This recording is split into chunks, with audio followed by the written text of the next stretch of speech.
created on flaunting all the laws of compassion, all the concepts, all the things of thou shalt not steal, and everything that says in the Torah. They threw all that away. So they created a state against the will, and by displacing all the people of Palestine, not all of them, but a vast number of these people of Palestine. And the rabbis, so this compounds the terrible tragedy, this terrible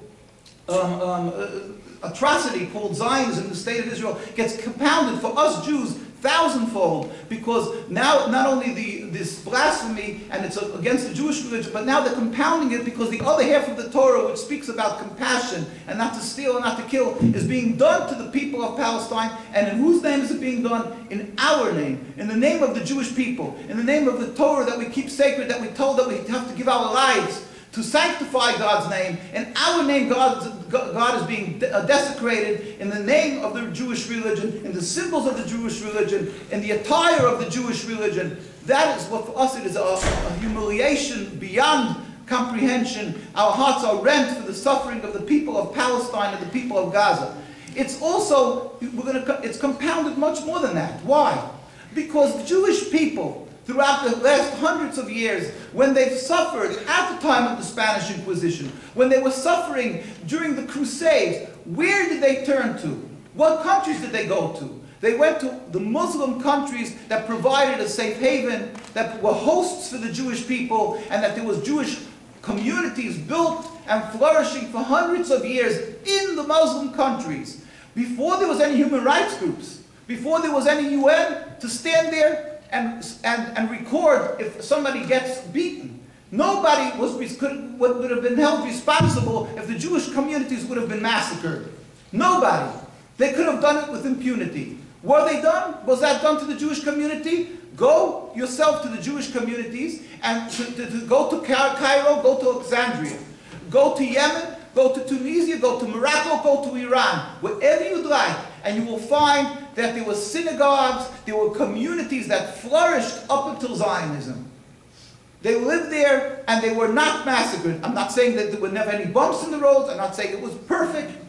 But the portrayal that there's an ingrained hate between Muslims and Jews, or that there is this ingrained hate that it's impossible to coexist, and this is the reason for the conflict, and this is the reason why the state of Israel is detested by the Muslim people and by the Arab people, is simply a farce. It's false. It's totally not the truth. Because there's people today who lived in all these countries, Muslim people, Jewish people. Go to your elders, and we urge everybody really to go to the elders and record. We beg of people to record the elders, ask them, tell us anecdotes, tell us how the community existed, the Jewish community together with the Muslim, tell us of the stories how you coexisted.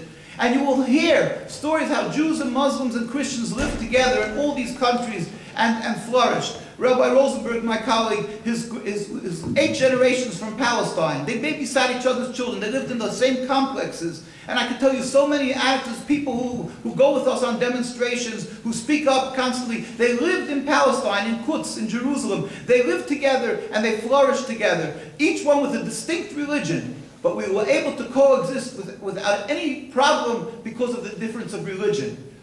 What changed?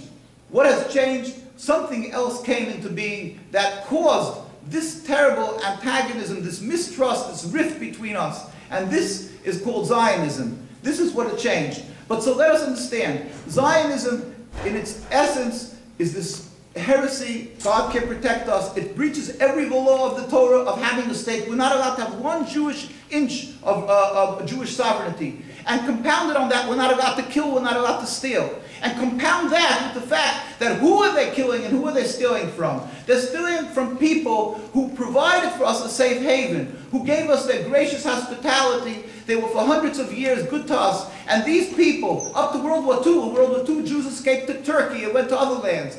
These people who it says in the Torah that if something was done good to you, you must pay that back with good. You must show your gratitude. It's constantly spelled out in the Torah. I give an example. It says that by the 10 plagues, it says that God said to Moses he should hit the water. And Moses referred that to Aaron, his brother, because he was hidden in a basket in the water. So he said, how can I pay back the water bad for the good it has done to me?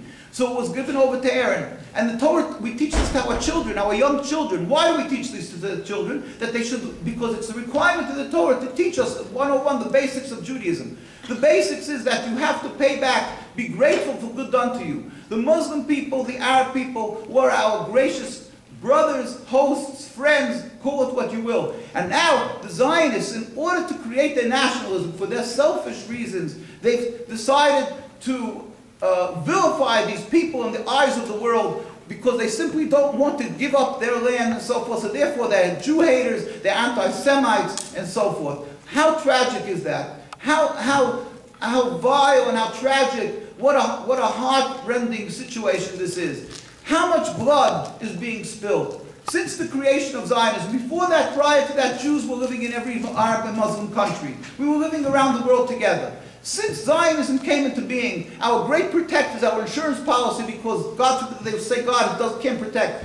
Look at their cemeteries. Look at how many thousands of their soldiers died and how many other people died because they would like to have this euphoria, this creation called the State of Israel, that they want to create, that they want that it should be accepted land amongst the people. Why? How much blood has been shed? Palestinian people's blood. Just now in Gaza, what happened, this terrible tragedy. How much blood, physical blood, and how much emotional people have been ruined for life. Anybody knows when God forbid if somebody has a person who you have to push around in a wheelchair, an injured relative, the whole family is ruined. Emotionally, spiritually, physically, psychologically. There's incomprehensible the damage that they have brought because they wanted to create this national home. Now, let's again look at this. We have a situation where Jews and Muslims and Christians coexisted in a land, in every Muslim land. It's there for everybody to see. In Palestine, we have our people that are still there. They're living there, and they speak about their lives together. Why must people, the world, insist that you have to continue with this law, this state of Israel? Why cannot we, because they say because it has to be, you don't want to take away Judaism. But think, go out of the box, think a little bit. Judaism existed with Islam, with the practitioners of Islam, with the Christians, they all three live together. So what must you have now that you're insisting that you're being so stubborn and obstinate that you have to have? You have something else. You've added something to the equation. It's not the religion. You've added a foreign object to this equation of these three people living together. You've added something, a political movement that's not the religion. Yes, they're using my name. They're using the Star of David. They're intimidating everybody that you can't think that it's not Judaism because you're right, anti-Semitic. You don't mean Zionism. No, you mean Judaism. Whenever there's a report that people are not opposed to the Jewish people, oh, no, it's underlying cause is anti-Semitism. That's what the ploy they have to use. Because if you'll start thinking and you'll realize that we've been coexisting, enjoying, serving God, and since they've come on the scene, there's an endless river of bloodshed. Muslim, Christians, and Jewish bloodshed. How much more do we have to continue with this and insist that this has to remain and that we cannot live with peace? And if you stand up, you're labeled anti-Semitic. Why are you labeled anti-Semitic? You can show histories of how people saved Jews, the people living in Muslim countries. And let us just, again, fortify this with the fact that the chief rabbi of Palestine, and our history in every Jewish community is this, stated clearly and pleaded with the United Nations, with the Secretary General of the United Nations in 1947, prior to the ratification by the UN of the State of Israel. The United Nations sent a delegation to Palestine asking the communities, should we create the State of Israel, a so-called Jewish state, they called it. So of course, I'm sure the Muslim people danced and said, of course that's what we want. We want a Jewish state here to take over. Obviously that wasn't the case. And when they went to the Christian community, I'm sure also they weren't dancing and ecstatic. But when they went to the Jewish community, you know what the Jewish community said? The head of the Jewish community, Rabbi J.Z. Dushinsky. Yosef Dushinsky, of blessed memory, was the chief rabbi in Palestine, said to the, he sent a letter, there was a delegation going there, and he wrote like this: "We furthermore wish to express our definite opposition to a Jewish state in any part of Palestine." July 16, 1947, the declaration before the United Nations. A few months later, November 18, 1947, they saw that it's going to be imminent in the creation of the State of Israel, that the United Nations has ears only for the Zionists, who have power in Britain, and so forth. They have the power over there. So he sent another letter to the Secretary General of the United Nations in late success. He said, "The Jewish Orthodox community of Jerusalem, comprising 60,000 souls, objects to the plea of including Jerusalem in the Jewish state and or its residents becoming automatically citizens of the Jewish state. Our community demands that Jerusalem be an international zone under your protection, with full autonomy, and its residents be free citizens of the international zone of Jerusalem. We beg of you not to take any action before receiving our memorandum, which is being sent by airmail. Chief Rabbi J.Z. Dushinsky, in the name of the Ashkenazi community." Was the authentic Jewish community that was living there for hundreds of years, led by the chief rabbis, not the farce that they call the Israeli rabbinate and their chief rabbi. Today we have a rabbinate and we have chief rabbi over there. It has nothing to do with the Israeli rabbinate. This chief rabbi in 1947 said, "At least leave us Jerusalem to be an international zone," and he wasn't afraid of repercussions, what the Palestinian people would do, because they weren't prophets. They didn't know what will happen when all the bloodshed, the 60 years of bloodshed, and the anti-Semitism and the hate that was caused to the Jewish people around the world. And what's going to, and he said, "Please, we plead with you, we don't want, at least leave us Jerusalem free. Don't put us under this false Jewish state." And this was the view shared up until today by the very religious. Why don't you hear more from the Jewish people? And why do we constantly say, "Oh, it's a minority view of Neturei Karta"? Why? Because the politicians, I'm going to have to stop in 2 minutes. The politicians, as you know, is something called AIPAC, where everybody's intimidated. If a political voice gets up and decides to be too pro-Palestinian, then he's committing political suicide.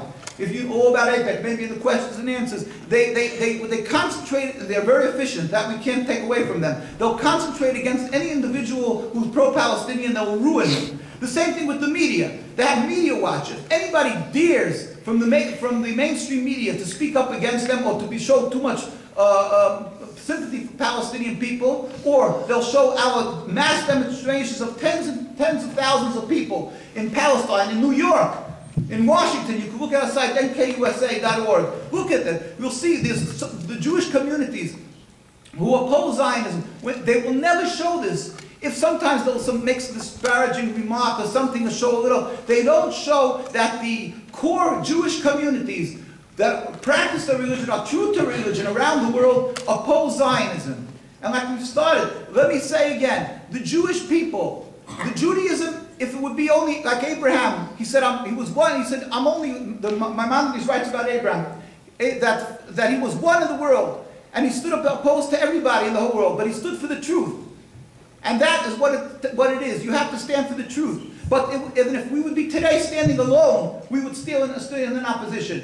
But the fact of the matter is that, thank God, there are hundreds and hundreds of thousands of Jews. Invariably, the more the religious community, the Jews who give their lives for their religion, they eat only kosher, they send their children to private schools and pay fortunes in tuition and everything else they do that are true to their religion around the world. If you come to New York, where the most concentrated religious Jewish community is, go to Williamsburg, you won't find one Israeli flag. You go to Quds, Jerusalem, wherever you go, the religious communities, the more religious, are anti-Zionist. And the vast majority of religious don't send their children to the army altogether in Israel because they oppose it, even the ones who have connections with the Zion. The reason is because Zionism is totally forbidden. It's forbidden to have a state. So what we do, we're here, we're urging everybody. We cannot, in truth, accomplish anything. Everything is in the hands of God. We're urging everybody. Ultimately, it's in His hands. We should pray for His compassion for a speedy and peaceful dismantlement of this state of Israel that is the root cause of bloodshed and all these horrors, this nakba that is happening. Let us pray to Him.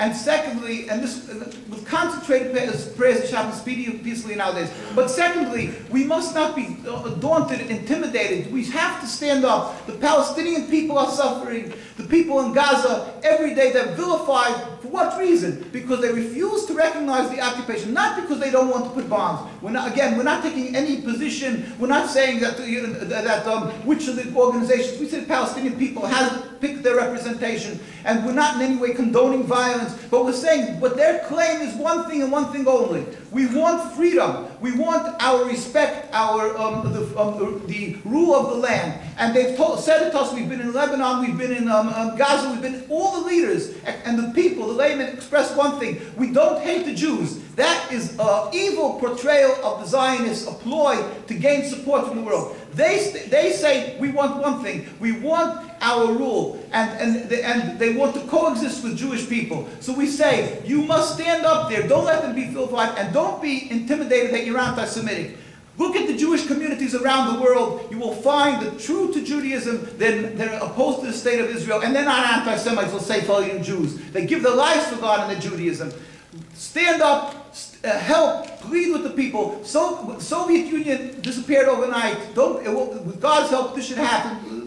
Also, it will happen just in the Greek Empire, Roman Empire. But and also remember, the South Africa was a country where nobody believed it could possibly end. And they had this apartheid going on, and it was respected in the UN. Who stopped it? You. The college students, they put pressure and made uncomfortable the leaders of the world, even though it was a recognized, legitimate state that carried on apartheid blatantly. Who was the one who stopped that the blacks have to be in the back of the bus in the United States? A lady, Rosa Parks, got in this and stood up. The people like you and me, we have to stand up and not be intimidated and plead and to do for the people of Palestine and Gaza. Every day people are dying because of their suffering. We cannot be quiet. God is compassionate. God is merciful. God is just. God is righteous. We must do this. And let me tell you, you'll be doing for the Jewish people to save their souls from being uprooted, and saving the Jews who are being oppressed in Palestine every day, beaten mercilessly.